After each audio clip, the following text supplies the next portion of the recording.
Assalamualaikum warahmatullahi wabarakatuh. Madayawag mayo adlaw kaninyong tanan. Magandang araw sa inyo lahat. Mga kababayan, araw-araw, libo-libong pasyente sa mga ospital ang umaasa sa kabutihan ng mga blood donors upang malagpasan ang mga emergency, operasyon, at malulubhang karamdaman. Sa paggunita natin sa National Blood Donor Month, binibigyang pugay natin ang mga tahimik na bayani na buong pusong nag-aalay ng kanilang dugo upang magligtas ng buhay.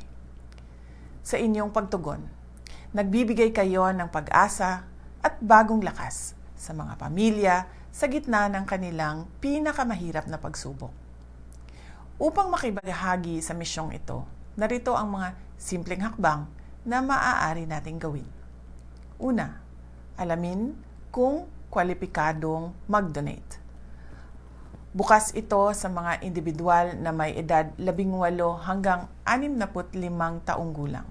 May timbang na hindi bababa sa 50 kilo at may normal na blood pressure.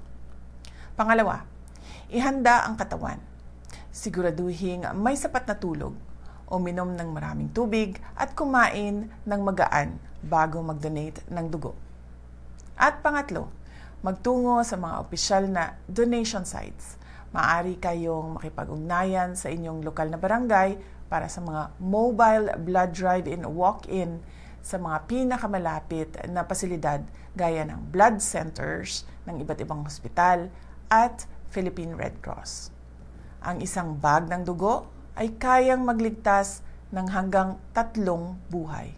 Maraming salamat sa ating mga regular na donors at hinahamon ko ang bawat malusog na Pilipino na makiisa sa marangal na adhikaing ito. Mga kababayan, mahalin natin ang Pilipinas. Ibalik natin ang tapang at malasakit. Ang lahat ng ginagawa natin ay para sa Diyos, sa bayan, at sa bawat pamilyang Pilipino. Syukran.